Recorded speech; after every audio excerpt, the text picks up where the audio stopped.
Welcome to Farm Year Daily, a Field Forward podcast. I'm your host, David Geiger.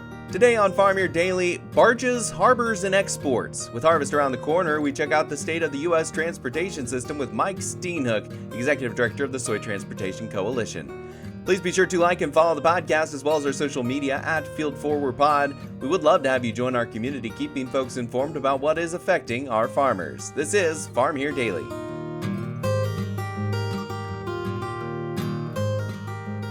And joining us on Farm Year Daily, we have Mike Steenhoek, Executive Director of the Soy Transportation Coalition. Mike, thank you so much again for joining us on the program. And we're going to talk about what's going on in the grain transportation system. We are right ahead of harvest here very soon. We're going to have folks rolling out into the fields. What is the current state of the U.S. grain transportation system? Well, there's a lot of things on farmers' minds right now, and as they're getting ready to proceed into harvest, in some aspects of the supply chain, things are operating quite well. It is a real reminder of the power of having a diversity of options when it comes to your supply chain. You always want to prevent the proverbial putting all of your eggs in one basket, and so the fact that we have things like the inland waterway system with barge transportation, with freight rail, with trucking. And not only that, you've got multiple port regions on the East Coast, the West Coast, the Gulf Coast, the Great Lakes, rail into Mexico, that provide a variety of arteries to be able to tap into international demand. And also, we've got very robust domestic demand. But, we are seeing some warning signs when it comes to one of the key modes of transportation, and that is barge transportation. We've had 3 consecutive years of low water conditions on the Mississippi River. Many people who monitor agriculture throughout the course of 2025, we thought and concluded that that was one topic we would not have to discuss this year, low water conditions on the Mississippi River, because we have received quite an abundance of rainfall for a lot of the Midwest during the course of the spring and well into the summer, really, extending into early August. But really, since then, we've had the spigots that have turned pretty much off in lots of areas of the country. But I think it's important to note that that spigot has been turned off longer when it comes to states east of the Mississippi River. A lot of these states that feed into the Ohio River, they've had not only a lack of precipitation, but they've had elevated temperatures, which has caused a considerable amount of evaporation for the rainfall that has occurred. And so what we're seeing is low water conditions typically in that area of the lower Mississippi River. Again, that's Cairo, Illinois on south, is supplied by the Ohio River. So if you have diminished water volumes on the Ohio River, you're likely going to have diminished water volumes on the lower Mississippi River. And of course, that's the lower Mississippi River near New Orleans accounts for 55% of U.S. soybean exports. So it's a very important area. So, we are seeing some areas of concern that continues to be the case with water levels continuing to diminish. So it's certainly something that we're going to keep our eyes focused on. But again, we are thankful that we have other modes of transportation that can accommodate what farmers grow. Absolutely. This is why it's great to talk to folks about what's going on around the country and not just get caught in your own personal bubble, because as you were speaking, I'm like, wait a second, I didn't check out the drought monitor. This is a perfect opportunity. If it's dry, yep, it is very dry in the 2 states south of us. It's very dry further to the east, and that is all going to affect the Mississippi River. So you're saying that we're going to have a little bit of a return to that problem. What does that look like, and have we had any progress made? I know there's been some efforts to try to get some more dredging done to reduce the effects of having lower water levels. Yeah, I mean, fortunately, we're in a stronger place this year than we were last year. So when you look at places like Memphis, Tennessee, like St. Louis, we are still, 4 to 5 feet higher now than we were at the same period last year. So that's the good news. But the bad news is that the water levels continue to diminish, and there really isn't a lot of relief in sight when it comes to expected precipitation, at least in the near term forecast. And so we expect that there will be a time in the very near future where you'll hear barge companies having to curtail the amount of tonnage that they carry in an individual barge, as well as the number of barges that they can lash together to form a single unit because the channel width is becoming more narrow with low water conditions. Um, Fortunately, what we've seen the last 2 years is that the Army Corps of Engineers has done a better job of being able to identify these problems as they're materializing and being able to provide dredging assets on the front end and not be so reactive because timing can is really essential when it comes to dredging a shipping channel to make sure it remains open.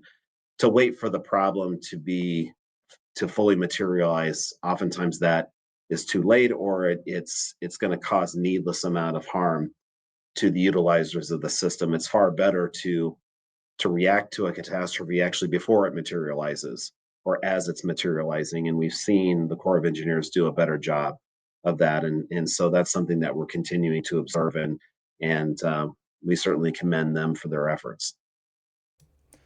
So the barges will eventually make it to the ocean or the Gulf. And at that point, what I'm thinking about is this time last year, we were having some pretty serious discussions going on before the election about the union strikes going on along some of those ports that we have, especially on the East Coast, but across the US, we were having strikes. Has most of that been settled out now, or can we expect this fall to have to deal with some strikes or some labor union disputes when it comes to the transportation system? Yeah, fortunately, these contracts, and there's two main labor unions representing dock workers. One represents dock workers on the west coast of the United States. The other one represents East Coast and the Gulf Coast. And fortunately, those contracts are still in the very early stages. The East Coast was just this last year. The West Coast was a couple years ago.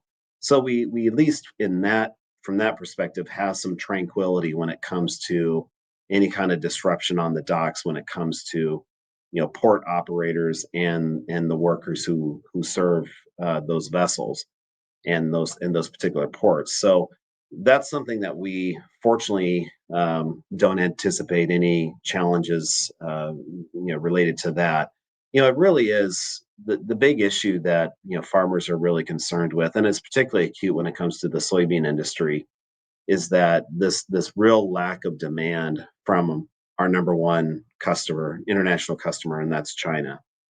Normally, at this time of the year, we have a substantial volume of soybeans that have been ordered that are on the books. Right now, we have none. And that's a real cause for concern. People can say and argue that the soybean industry should diversify its customers and not be so reliant on China.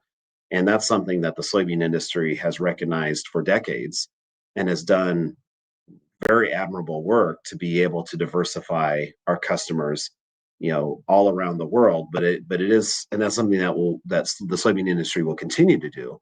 But I think it's important to keep in mind just the scope of that number one international customer, which is China. In 2024, China purchased $13.2 billion worth of US soybeans, which is our number one customer internationally. Our number two customer is Mexico at $2.4 billion. And so you're looking at a 5, 6 times disparity between our number one customer and our number two customer. So yes, you can diversify, but there's only so much that you can do when you have such an enormous and inconsequential customer in China. And so that's something that is a real concern for soybean farmers, and we're obviously hoping for some kind of resolution to allow soybean farmers to do what they do best, and that is grow food and be able to help provide for the nutritional and protein needs of this country and other countries around the world, and that includes China.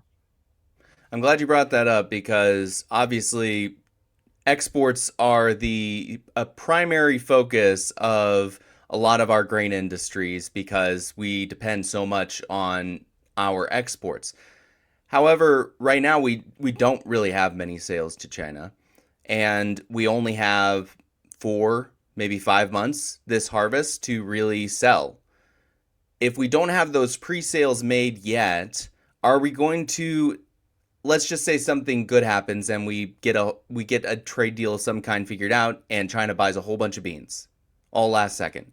Is that going to negatively impact our supply system? And if so, how would that then reflect back to the farmers? Are we going to see worse or better basis levels?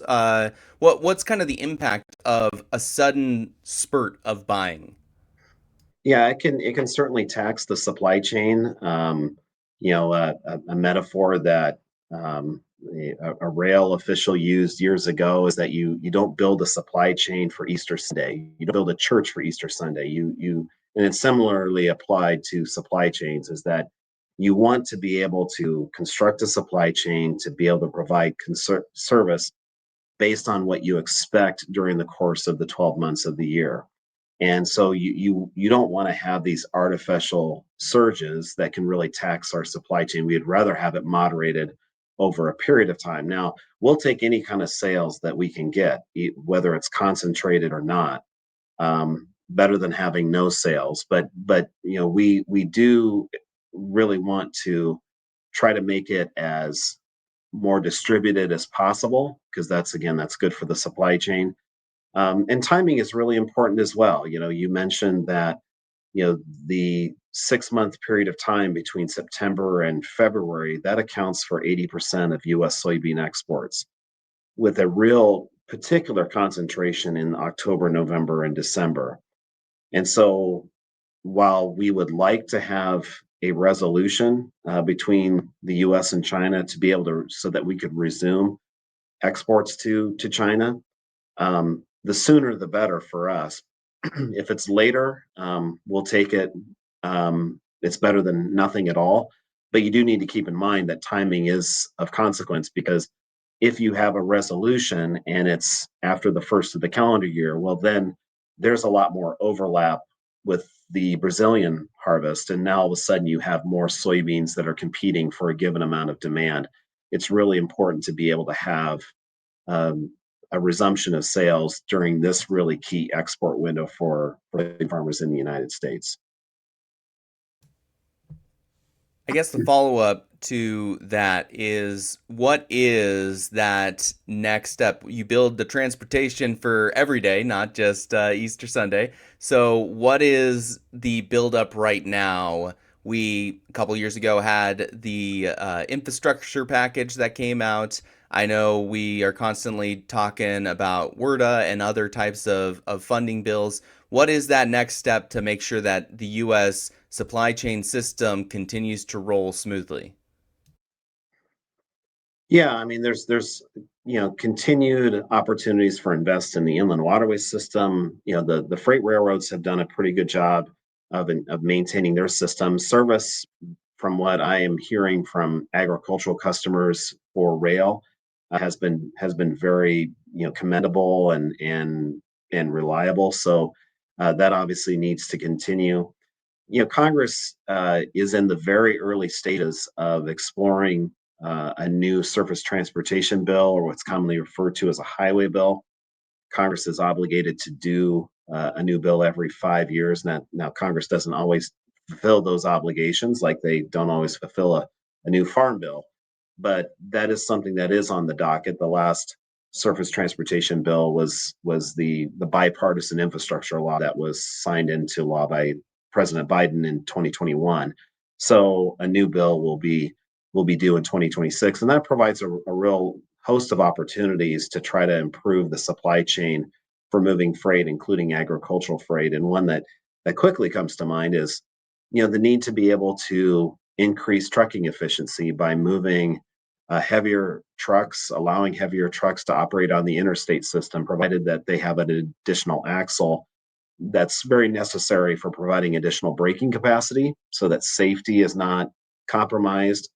Having that additional axle defrays the weight so that the actual imprint on roads and bridges is moderated, so there's not additional toll that's taken on our infrastructure.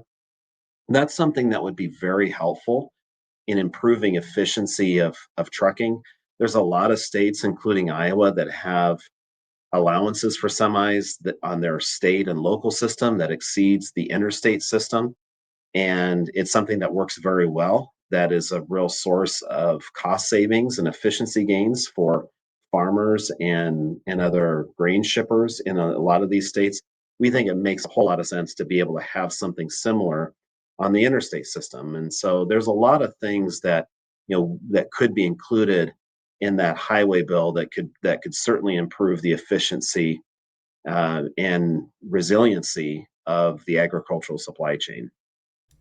I've certainly talked to a lot of folks who will use some of those state by state level ordinances over harvest time, harvest proclamations, to allow that extra axle and a little extra transportation that can really impact, especially the bottom line of some of the local co-ops and some of the local farmers in getting their products to where they need it to go, especially in a more timely and efficient manner.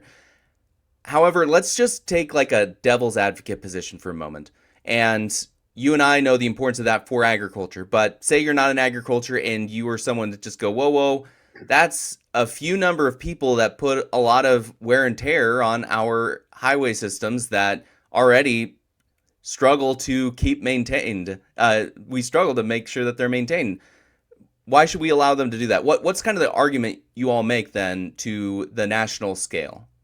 Yeah, and it's important to be able to achieve greater efficiency and cost savings for our industry, but do it in a very responsible way. And so I think having that additional axle, practice has shown, research has demonstrated that can really provide that nice balance because what you're essentially doing is you're taking a given amount of freight and then transporting that freight with fewer trucks. And so, from a motorist safety perspective, you're going to have fewer truck trips to, say, if you're a grain elevator feeding into a soybean crush facility or an ethanol facility or a barge loading terminal. You're going to have fewer trucks on that road, which is an overwhelmingly an improvement for motorist safety. So even if you don't have a real concern about agriculture and the economic vitality of the industry, it is going to have a favorable impact on motorist safety as well. You're also going to be transporting a given amount of freight. Given the fact that you've got fewer trips, there's also going to be less carbon emissions, and that's something that we've calculated. So a significant decreasing the amount of fuel consumed, which there's a savings there for the grain shipper, but less emissions into the atmosphere. And so there's a lot of reasons why this makes sense. People who travel on the interstate system on a windy day, they pull alongside a semi, and for all of us, that can be kind of a nervous experience for us. And the question is, would you rather have more of those semis occupying our roads or fewer semis occupying those roads? We're going to continue to be producing soybeans and grain in increasing measure in the future. The question is, do we want that volume, that production, to be accommodated by more semis or less semis? And I think that's the point that needs to be made. One last, more on the fun side question. I know for the last couple of years we have been having a conversation in your industry, specifically the soy side of things, about having a paving system that uses our soy products to help build the roads.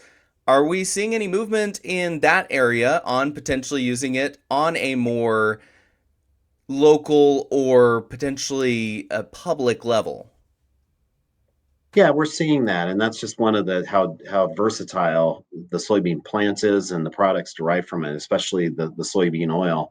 Anything from developing a polymer that can help with as a binding agent for recycling asphalt, so you don't have to do a total reconstruction of that road. You can recycle the asphalt in a much more cost effective manner, to being able to apply certain kind of products that are derived from soybean oil not only onto asphalt but also onto concrete. to help elongate the life of those road assets. We're way past the time in which our transportation problems are going to be solved by just government writing a bigger check. We have to practice better stewardship. We have to elongate the life of these assets, these roads, these bridges. And the soybean industry is one of those industries, and the products that we produce that is helping assist with that. And so that's just another area that we really are focused on, and we want to see implemented on a more comprehensive level. Mike Steenhoek is the Executive Director of the Soy Transportation Coalition, joining us on Farm Your Daily. Thank you so much again for your time and your analysis on the subject. I appreciate it. It's always a pleasure. Thanks, David. This is Farm Your Daily, a Field Forward podcast. Thank you again for listening. In order to continue to produce this type of local content, we would love to have you join our community, so please follow the podcast as well as our social media channels at Field Forward Pod. You can also find me on social media at Geiger Reports. Again, I am your host, David Geiger, and I'll be back again on Monday. Have a good weekend, everybody.